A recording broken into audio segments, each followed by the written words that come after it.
majestic sun is descending, coloring the vast landscapes of this beautiful continent. Everywhere you look, there's life just bursting, from zebras galloping in the distance to the rhythmic beats of drums echoing through the air. Nearby, you hear the sound that is comforting and soothing, your friends laughing and telling stories around a crackling fire. It is in this moment that you feel the true African spirit and magic. Isn't it captivating? Beyond the insights of the brilliant speakers before me and what they have shared, it is evident that Africa is more than the images depicted. Our economic footprint, it's amazing. With more than 65% of the diamond's population and production, over 75% of the world's platinum, and then a staggering over 65% of the world's cobalt supply. But our story does not end here. It does not end with metals and minerals. Our tech sector is thriving with the rise of over 400 hubs in this vast continent of ours. These stats are indeed remarkable. But what if I asked you this? What is Africa's most valuable resource? Would you answer me with these stats? What if I told you that Africa's most valuable resource isn't these stats? It's not the gold, it's not the diamonds, and it's not the soaring skyscrapers. It's a different kind of wealth. A wealth you won't find on Wall Street or in Silicon Valley. You won't find this wealth lying on balance sheets, but in the very DNA of this beautiful continent. This intangible wealth in Africa is the spirit, the heart, and the soul of its people. It's a story shared from generation to generation. It's the hope that lights up our children's eyes. It's the dreams we keep striving for, and the unwavering sense of unity that binds us together. So what happens if we care about each other as much as we care about the land? Bring your passports, buckle up, and lean in, because our adventure is about to begin. As we embark in the heart of Ethiopia, where I came across an article in the Times magazine. There, in one of the unmost sad, poorest neighborhoods you could find, was young Bethlehem Alemu. She witnessed something extraordinary. In Ethiopia, which was absolutely wonderful, you'll notice that in these communities, they had an exceptional skill. They had a skill in order to make sure that they use a skill to make Ethiopian shoes and woven items. You see, Bethlehem Alemu, she found something so phenomenal. She saw intangible wealth. In 2005, she took that intangible wealth and turned it to a tangible product. Therefore, Soul Rebels was born. Soul Rebels is a company that crafts shoes combining the traditional Ethiopian artisan skills with the modern eco-friendly materials. Soon, Soul Rebels was making great international headlines. With a mere $10,000 invested in the company, they were the first footwear company in the world to obtain the Fair Trade certification, opening stores in Taiwan, Switzerland, in Austria, and online sales booming. But this story is about Bethlehem and how she recognized the intangible wealth around her. the skills, the stories, and the value in her community. She didn't just create a successful business, she amplified the story of a community, creating many possibilities, proving that intangible wealth, deep-rooted within us, combined with creativity and innovation, can resonate on a global scale. You see, ladies and gentlemen, the real treasure of our land, the greatest wealth, isn't the shimmer of gold or sparkle of diamonds or what's buried underneath. Africa's most precious gem is you, it's us, it's the people. We can share and teach the world stories. We can teach them through our wisdoms, our hopes, and our songs. We can show them that our stories aren't just tales, but currency.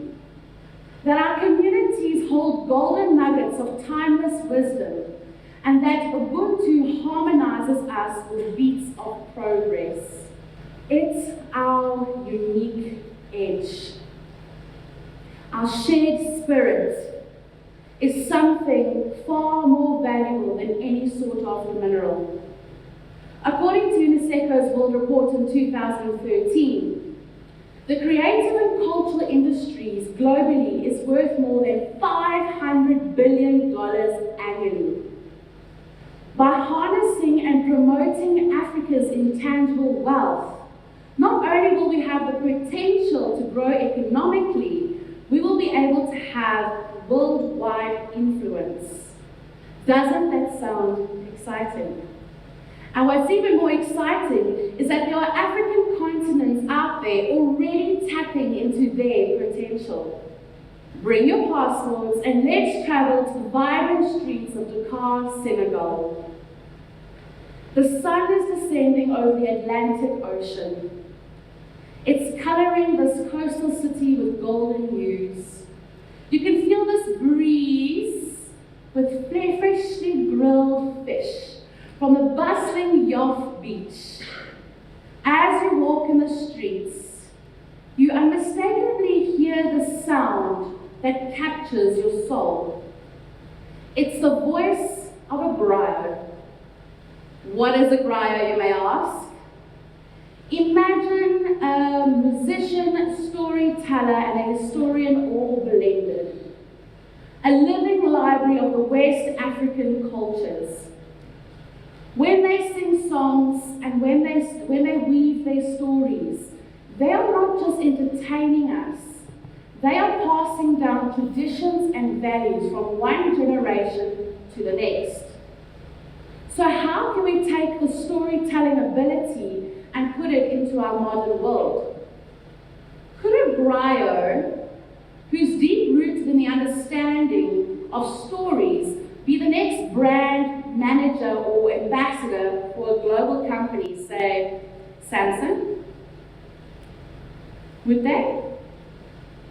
If they are so good at telling the tales of empires, could they also not narrate the stories of a brand? It is when we are merging the wisdom of our traditions with the possibilities of the future that's when it gets exciting. Isn't storytelling, after all, whether it's in a boardroom or in a village, about connection? And who better yet to forge that connection than someone deep-rooted in the tapestry of the African heritage?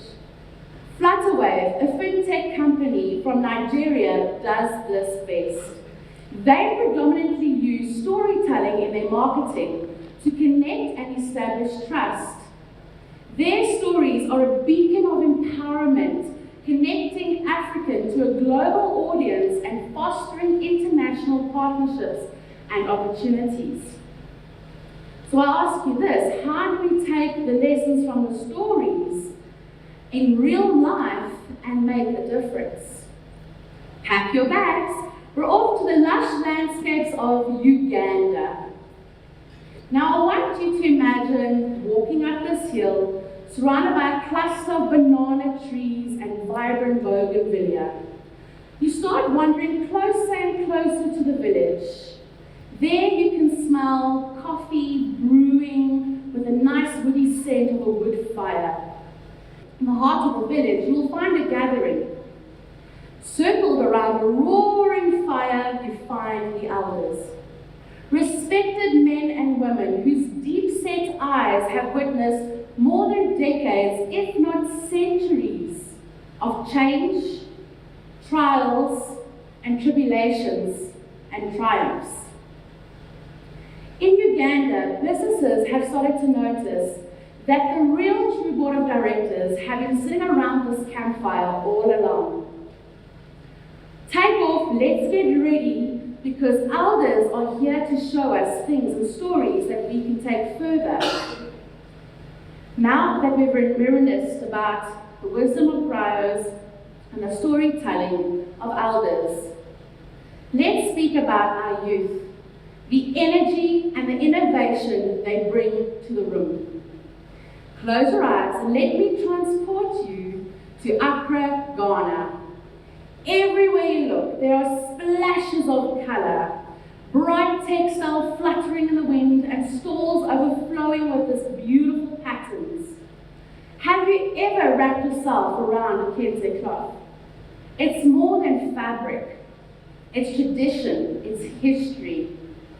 And what's really exciting is that young Ghanaians are taking these textiles and they're transforming them into modern masterpieces. Fashion. Why? Why should we talk about them? Because these young designers are coming together to collaborate and uplift one another. You see, it's not about the threads or about the fabric. It's about the connection, the unity, and the shared dreams. Buckle up, it's almost our last journey, and we're off to the bustling streets of Morocco. I want you to imagine the smells of roasting cumin and lovely sizzling kebabs. But that's not the aroma that grabs your attention. What really grabs your attention is the beautiful scent of the Moroccan mint tea. In Morocco, the tea ritual symbolizes human connection and the art of living in the moment. They've got something to teach us. Which brings me to our last journey our last stop in our African journey. It's time to bring it back home to South Africa, where there are majestic mountains, golden beaches, and sprawling savannas. One word that describes everything we have spoken about today is Ubuntu, and it signifies humanity, and it means I am because we are. And companies such as Woolworths are really embracing this philosophy, but they are also living it. And what's even more exciting is that they are proving that Ubuntu is not just a philosophy, but a profitable business model. So today, ladies and gentlemen, we have ventured through Africa, haven't we? Each place has given us unique stories and lessons that we can learn from. But how do we take those lessons and harness the intangible wealth within ourselves? We can first stop and listen. We can start listening to our elders and the people around us and pass the stories on. We can create safe spaces for ideas to flourish, where dreams are not ridiculed, but they are nurtured. We can collaborate, not compete. We can unite, knowing that our diversity is our strength. And most importantly, we can believe in the magic and the spirit of us as people, of us coming together. So as we step into the future, I urge you, don't just be a spectator in Africa's rise. Be a part of it. Summon your inner storyteller, as this is our intangible wealth, where we forge connections, share stories, and it's the legacies we behind.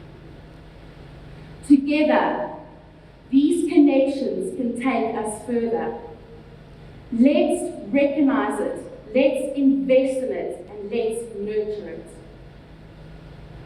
Together, when they talk about Africa, let it not just be about where we are and what we have, but about who we are and what we stand for. Let's shape our story together. Thank you.